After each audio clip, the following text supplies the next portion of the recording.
Ukrainian forces launched air raids on a Russian S-400 air defense system missile site, oil refinery, naval base in Saratov and Kherson regions deep in Russia using long-range missiles on the night of November 14. Ukrainian struck a naval base, an oil refinery in Russia's Saratov region, and a fuel storage site near Engels port in the region, the General Staff of Ukrainian Armed Forces reported on Friday. The attack marks the fourth strike on Saratov oil refinery this year that is located 600 kilometers east of the front line in Ukraine. Explosions and subsequent fires were observed on the facility's grounds, while the extent of the damage is being clarified. Local residents reported that the attack on the oil refinery was launched with drones. It produces more than 20 different petroleum products, including gasoline, diesel, fuel oil, and bitumen. The Russian Defense Ministry reported that air defense units shot down 45 drones over the Saratov region during the night. Owned by Russian oil giant Rosneft, Saratov refinery has a daily processing capacity of 140,000 barrels of crude. In a separate attack, Ukrainian troops hit the Novorossiysk naval base in Russia's Krasnodar region with the use of Ukrainian-made drones and Neptun missiles, Ukrainian military reported. The strike damaged oil loading berths, pipelines, and pumping stations, and a large fire continued to burn at the oil terminal. The port reportedly halted oil exports after the attack, and Transneft stopped crude supplies to the distribution center. Damage was also recorded to port infrastructure and the Sheskari's oil terminal as well as a launcher from an S-400 air defense system and a missile storage site. The strikes were followed by detonation and fire. The extent of damage has yet to be evaluated. The extent of the damage is being clarified. Novorossiysk port ranks as Russia's second-largest oil export center and a vital logistics node for petroleum products via the Black Sea. The operation was carried out by SBU's Alpha Special Forces, working together with the Defense Ministry's Intelligence Directorate, Special Operations Forces, Border Guard Service, Navy coastal missile and artillery units, and other defense forces. A source within the SBU said the coordinated actions of Ukraine's security and defense forces are steadily cutting Russia's oil revenues, stressing that each damaged refinery or terminal costs the Kremlin millions and weakens its ability to keep fighting. Earlier, Ukrainian President Volodymyr Zelensky stated that Ukrainian forces used long-range Neptun missiles in the overnight strikes on Russia, stressing that, "This is our entirely just response to Russia's ongoing terror." Ukrainian missiles are delivering increasingly significant and precise results virtually every month.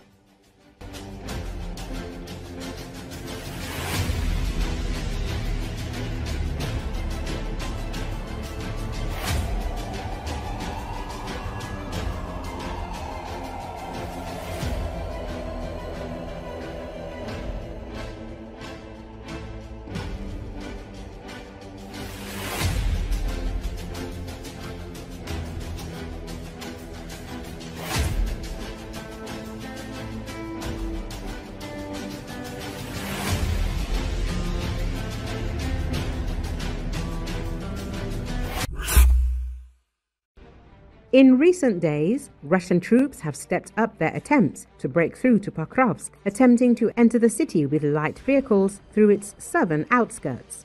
The 7th Corps of the Airborne Forces of Ukraine reported this on Telegram. To advance, the enemy took advantage of unfavorable weather conditions, in particular dense fog, which complicated the work of Ukrainian aerial reconnaissance and the engagement of the enemy in open terrain, the statement said. Currently, over 300 Russian troops are stationed within Pokrovsk. Their goal remains unchanged: to reach the city's northern borders and attempt to encircle the agglomeration. Despite challenging conditions, the defense forces continue to identify and destroy enemy groups in urban areas. Under these circumstances, those 300 Russian soldiers will either be destroyed or surrender. Since the beginning of November, 162 occupiers have been killed in Pokrovsk and another 39 have been injured.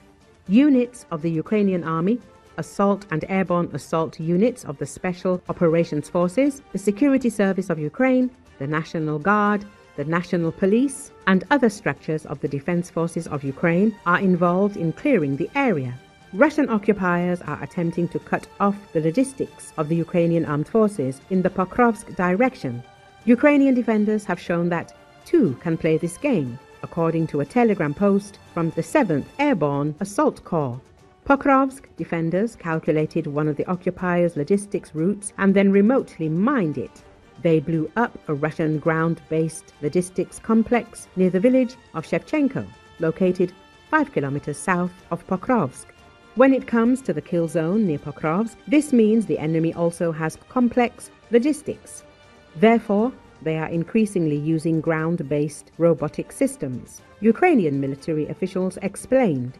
By the time Russian troops outnumbered Ukrainian defenders in Pokrovsk, the city was already in ruins and bodies littered the streets. This brutal battle demonstrates the Kremlin's true goal, not simply to seize Donbass, but to restore Russia's influence in Ukraine and restore Moscow's status as a great power, writes the Wall Street Journal. Despite the efforts of US President Donald Trump, who called on both sides to stop the killing and attempted to seek a territorial compromise, the White House peace initiative is stalled. As analysts note, Putin isn't bargaining over territory, but is fighting for history, symbols, and the restoration of the Russian Empire. Trump is trying to solve a problem, but Putin is consulting Peter the Great, Ivan the Terrible, and Catherine the Great on his vision. William Courtney, a senior fellow at RAND and former US ambassador, observed wryly, he thinks in imperial terms. Even before the full-scale invasion, Putin published an essay in which he claimed that Ukrainians and Russians were one people, and that Ukraine itself was Lenin's creation. On the eve of the invasion, he repeated this in an address. For us, Ukraine is not just a neighboring country, it is an integral part of our own history. For the Russian leader, who experienced the collapse of the USSR as the greatest geopolitical catastrophe of the 20th century, the war is an attempt to rewrite history and restore Russia to its role as a power equal to America. Putin is waging this war to reverse the results of the Cold War and restore Russia's status as a great power, explained military analyst Ruslan Pukov. Following the meeting between Trump and Putin in Alaska, Russian media portrayed the summit as a symbol of equality between the two superpowers. For the Kremlin, experts say true success lies not in peace, but in recognition of Russia as a force dictating terms to others. Despite this, negotiations on Donbass failed.